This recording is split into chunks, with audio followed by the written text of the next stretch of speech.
Hello. Some of you may be at that stage in life, much like myself, where you have no plan and don't know where your journey is leading you. I have recently had to learn that no matter how much you plan, it's never enough to prepare you for the full journey. I've got to the point where I'm just tired of fighting with life, and there's just no point in stressing about it as it's all out of my control. I just have to sit back and enjoy the ride and see where I end up.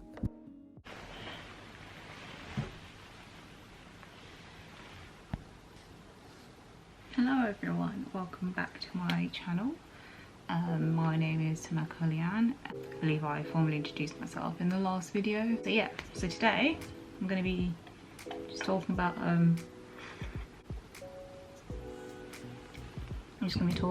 the whole diagnosis journey and how it happened from A to Z. In a bit more detail and all the tests I did and stuff. This was mostly from December 2021 and December 2021, January 2022, and then June, July 2022 as well. So when I called the GP in December, we had like a phone consultation and we just went through a basic questionnaire of like symptoms I was feeling and just described what had been happening at the time. And then I got a neurological examination booked in by the GP where the doctor did a more in-depth questionnaire just to find out if it's like a genetic thing or if it was something I acquired through other external factors. So after the questionnaire, I had a neurological examination. She just examined my body and all the test results came back normal. The doctor was just testing how my body was responding to different stimuli, I guess. So all the tests the doctor did came back normal, as I explained in my last video, because my condition is functional, it's not physiological. So yes, all the results came back normal, but obviously the doctor could see something was wrong. So that's when I got referred to a specialist doctor who I saw in June. And again, I had a neurological examination and went through another questionnaire again, and the results came back normal again, but the doctor could see obviously something wasn't right with me. We went through some more questions just about my history, my health history and my mental health history, because they wanted to get a picture of what had happened to sort of lead to me having like so much stress in my life and trauma, I guess. After those tests,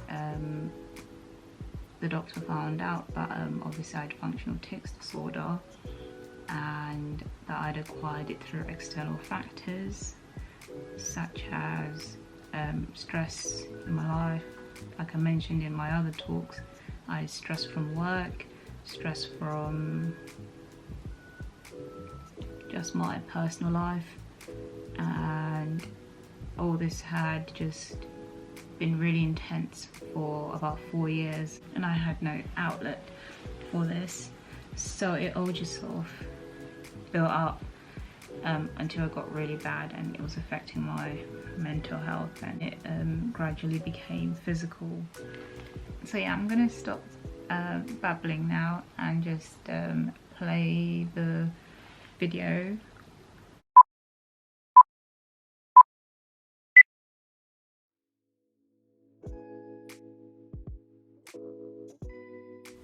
Over the month of July, I had a couple of health assessments I had to attend.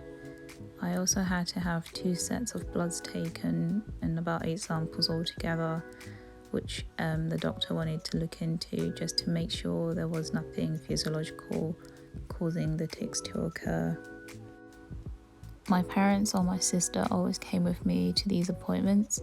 When they were in the morning, I'll just come home in the afternoon and relax spend some time in the garden just going through all the new information I had to read over. This was also the time I gave myself to just organise everything and get myself organised, and also just to get in contact with any doctors or anything I had any follow-ups with.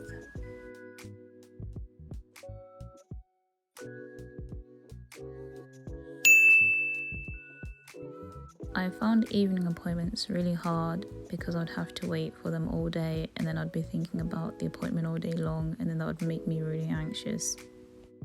I would start my mornings off with some breakfast, and then afterwards I'll just make a to-do list to make sure that I didn't forget anything. Making to-do lists made me happy as I felt organised and I knew exactly where I was supposed to be and what I was supposed to be doing. I also incorporated some cleaning into my morning routine, as it's a great way to practice mindfulness as well. And when I clean, I feel relaxed because everything is just organised and orderly. I do struggle to find a balance with this task though, because in my mind, my body is still the same as it was before. I forget that my body is not as strong as it was before. And even something as simple as hoovering can make me so tired and trigger an episode. So I tend to forget when it's time to stop.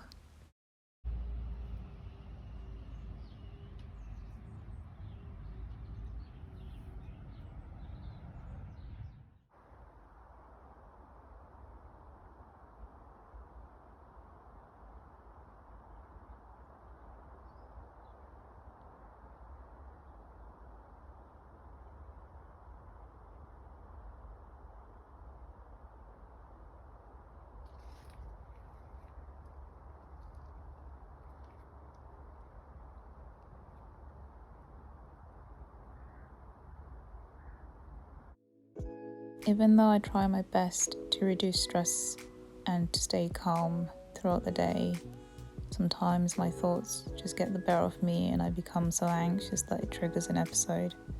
I usually take a 2 to 3 hour nap. This helps me to just relax and reduce the tics and to just get some energy again.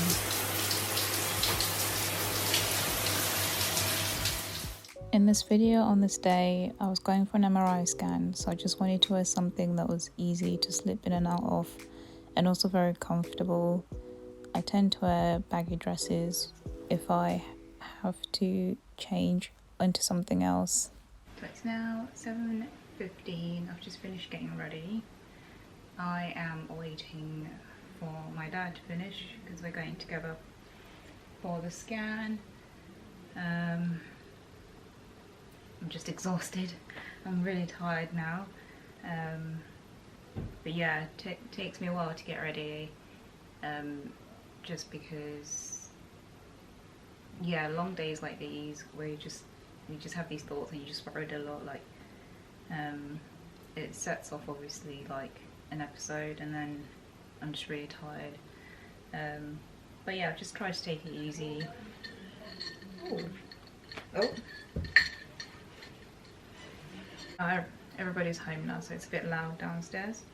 But yeah, I've got my bag sorted. I've just packed some masks and some water and stuff like that. I'm trying to think, is there anything else I needed to do? Yeah, I feel like I'm forgetting something, but no, I think we're good to go. I think I'm just worried to be in a tight space because I've never been in there before, and I just I'm trying not to overthink it because I don't want to have an episode in there because it's quite small and I don't have control and I don't want to like hurt myself again, but I'm sure it'll be okay. So I was really ahead of time, so I just did my nails. They also needed to just be done because they were looking terrible. Then my dad and I made our way to the hospital. My dad just tries to make me laugh and to take my mind off things. I get really anxious going to hospitals because I spend a lot of time in hospitals, as I mentioned in another video that My aunt had leukemia and I used to go to a lot of appointments with her, so I have a lot of unsettling memories and bad memories with hospitals. So hospitals are a massive trigger for me. That's why attending these appointments was really difficult as well, and also I'm just really scared of needles, so it just wasn't the best time really. But I always had my family with me and I was never alone. I think another thing I was really worried about is that with these appointments I had to stay really still, which is difficult when you have functional tics disorder or tics in general. So I was worried that the members of staff would not be understanding, but I think it was just an irrational thought in my head because everyone I met was so nice and really helpful and just knew what to do and how to help me feel comfortable, which I was really grateful for. Of all the appointments, I think I found this one the hardest because I had to stay still for 20 minutes or so, and that's a really long time when you've got tics and you have to stay still. The nurses made some adjustments to make me as comfortable as possible, but it was more about suppressing them on the inside.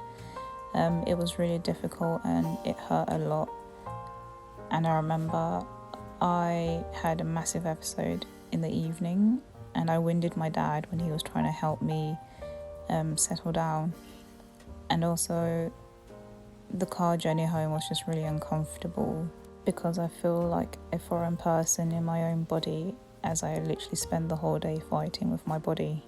Appointments like these really take a toll on my body and everything just hurts for a couple of days. It usually takes me about 3 or 4 days to go back to feeling a little bit normal again. This was the next day. I'd had one seizure in the night time and I woke up bleeding. I cleaned it and just left a little bit of scarring. I forget to cut my nails, so sometimes I scratch myself during episodes. I would normally spend the next couple of days just relaxing and eating healthy food and just putting anything that's good for me into my body. Usually I need some time alone for about 2 to 3 days just to re-energize and get my energy back, and also just for my body to heal again, because sometimes it can just be a bit too much and I'm not in control and I can't stop it. So when I have these days where I can just take control and just go at my own pace, it really makes a difference to my well-being and my mental health.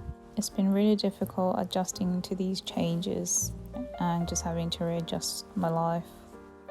I hope this video was informative on how functional tics disorder is diagnosed and also what a day is like attending some of these appointments. See you in the next one, guys. Bye.